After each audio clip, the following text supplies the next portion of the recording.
मुलं जर ज्वारीची भाकर वगैरे खायचा जर कंटाळा करत असतील, बहुतेक ठिकाणी भाकरी वगैरे खायचं लहान मुलं तरी कंटाळा करतात, तर अशा वेळेस ना तुम्ही त्यांना ना ज्वारीच्या पिठापासून बनवणारे हे धिरडे बनवून द्या. इतके छान लागतात ना, म्हणजे हे त्यांना नाश्त्याला किंवा टिफिनला जर तुम्ही दिले ना, तर ज्वारीची भाकरी खाल्ल्यासारखं एक प्रोटीन भेटेल. दुसरी गोष्ट कळूनसुद्धा येणार नाही की याच्यामध्ये ज्वारीचं पीठ टाकलेलं आहे. आणि याच्यामध्ये वेगवेगळ्या प्रकारच्या आवडीच्यानुसार तुम्ही भाज्या टाकू शकता. तर पाहू शकता इतके छान असं मी ज्वारीच्या पिठापासून धिरडे बनवलेले आहेत, झणझणीत चमचमीत बनवलेले आहेत. तर पाहू शकता मस्त खोबऱ्याची चटणी चहासोबत किंवा केचपसोबत तुम्ही याला खाऊ शकता. आणि नाश्त्याला काही सुचलं नाही तर तुम्ही हा पदार्थ पण नक्की करून बघा. खूप हेल्दी आहे, पौष्टिक आहे, कारण आपण याच्यामध्ये टाकलेलं आहे ज्वारीचं पीठ. तर चला बघून घेऊया ह्याला लागणारं साहित्य, बनवायची कृती. व्हिडिओ आवडला तर लाईक करा, चॅनेलला सबस्क्राईबर करा. तर इकडे मी फक्त एक अर्धी वाटी ना ज्वारीचं पीठ घेतलेलं आहे. आता ज्वारीचं पीठ आपल्या घरोघरी असतं. ज्वारीचं पीठ एक अर्धी वाटी. त्यानंतर इकडे मी कांदा, एक मिरची बारीक कट करून टाकली आणि एक बारीक चिरलेलं टमाटर टाकले. आता ह्या स्टेजवर तुम्ही पत्ताकोबी, शिमला मिरची, गाजर सगळे व्हेजिटेबल इथे बारीक कट करून थोडेसे टाकू शकता, म्हणजे भरपूर सारं प्रोटीन भाज्याचं पण भेटेल. त्यानंतर थोडीशी कोथिंबीर आणि नाश्त्याला चांगला कुरकुरीतपणा येण्यासाठी 2 चमचे मी इकडे रवा घेतलेला आहे. ह्याच्याऐवजी तुम्ही तांदळाचं पीठसुद्धा घेऊ शकता. ज्वारीचं पीठ कसं थोडंसं भुरभुरलेलं असतं, त्यामुळे त्याला थोडीशी बेंडिंग येते रव्याने किंवा तांदळाच्या पिठाने. आता हे एक वाटी ज्वारीचं पीठ एका भांड्यात काढून घेतलं आहे. 2 चमचे मी इकडे रवा टाकलेला आहे. इकडे चवीनुसार मीठ टाकून घेऊया. जितकं पण आपल्या नाश्त्याला पुरेल इतकं मीठ इकडेच टाकून घ्यायचं ह्या स्टेजवर. त्यानंतर हे इकडे मी कांदा, टमाटर आणि एक मिरची टाकलेली आहे त्याच्यात टाकायचं. त्याआधी याचा एक घोळ तयार करायचा, ज्वारीच्या पिठाचा असा एक घोळ तयार करायचा. अगदी आपलं डोश्याचं पीठ असतं बघा, तसं हे घोळ तयार होतं. ज्वारीचं पीठ असल्यामुळं थोडंसं याच्यामध्ये गुठळ्या राहतात, हे बघा.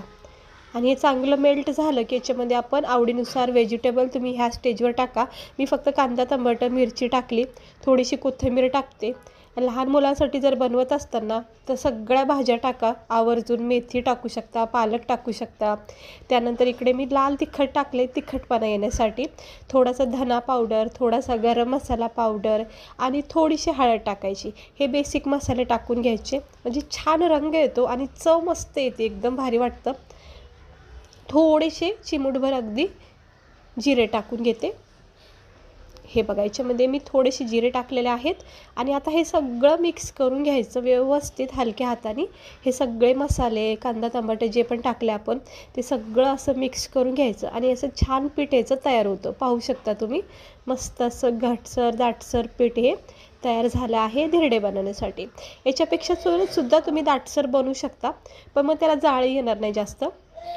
आता तव्याला ना तेल लावून ठेवायचं. लहान मोठा जसाही तुमचा पॅन असेल त्यावर तेल लावून ठेवायचं. आणि इकडे वाटीच्या साहित्याने, चमच्याच्या साहित्याने किंवा पळीच्या साहित्याने तुम्ही हे मिश्रण ओतू शकता. तर मी जरा वाटीने मला सोपं जाते. आणि लहान मोठे आता जसे पण आवडतील तसे बनवू शकता. जास्त मोठा पण करू शकता चपातीच्या आकारासारखा, किंवा असे छोटे छोटे पण बनवू शकता. तर मी शक्यतो छोटेच बनवते. आणि याला द्यायचं थोडा वेळ. जोपर्यंत खालची साईड अशी निसटत नाही ना, सुटत नाही, तोपर्यंत पलटी करू नका. जर तवा नॉनस्टिकी असेल तर मग काहीच टेन्शन नाही, झटकीपट न चिटकता हे तयार होतात. हे बघा, हे असं अलगद पलटी करायचं. बघा परफेक्ट, बघा किती मस्त रंग आला आहे, जाळी आली, एकदम छान वाटतंय का नाही. हा असा ज्वारीच्या पिठाचा नाश्ता नक्की करून बघा.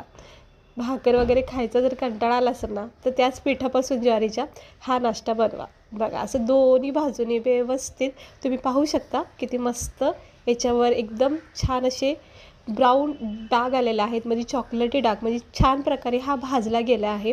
असं दोन्ही साईडून व्यवस्थित ह्याला भाजून घ्यायचं, जोपर्यंत ह्याच्यावर चॉकलेटी रंग चढत नाही तोपर्यंत. बस स्लो गॅस ठेवायचा आणि हलक्या हाताने याला दाब देत चांगल्याला भाजून काढा. बस झाला आहे परफेक्ट तयार. दुसऱ्या वेळेससुद्धा असं तव्याला तेल लावायचं आणि बॅटर थोडासा मिक्स करून प्रत्येक वेळेस मग असं ओतायचा. बस आता लहान मोठं तुम्ही याला आकार देऊ शकता. आता मी तर लहानच केलेले आहेत, तुम्ही मोठेसुद्धा याची साईज करू शकता. पण कसं छोटे जरा बरे वाटतात खायला, 1-2-4 जरी खाल्ले तरी भरपूर वाटतात.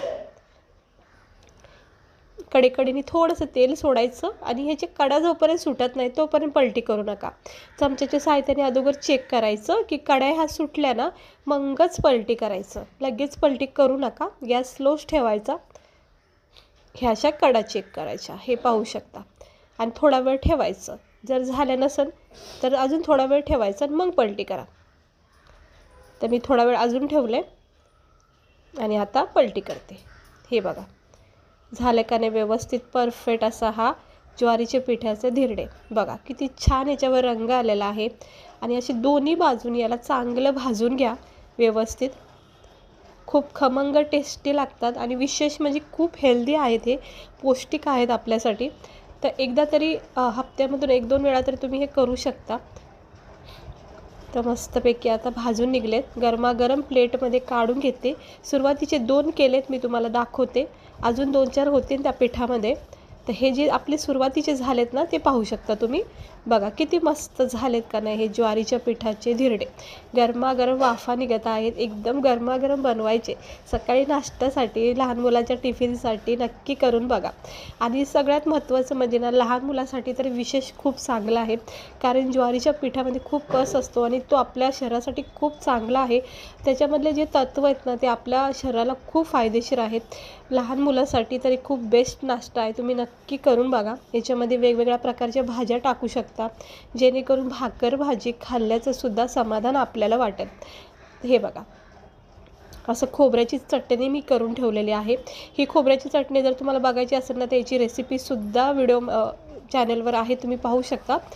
आणि हे बघा मस्त झाली झणझणीत खोबऱ्याची चटणी आणि झणझणीत असा ज्वारीच्या पिठाची धिरडे. करून नक्की बघा.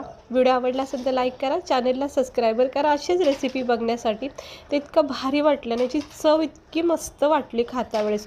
केचपसोबत किंवा चहासोबतसुद्धा तुम्ही याला खाऊ शकता किंवा असंही खाऊ शकता. खूप मस्त वाटतं. तर चला भेटते मी तुम्हाला पुढच्या व्हिडिओमध्ये. आजची रेसिपी आवडली असेल तर लाईक करा.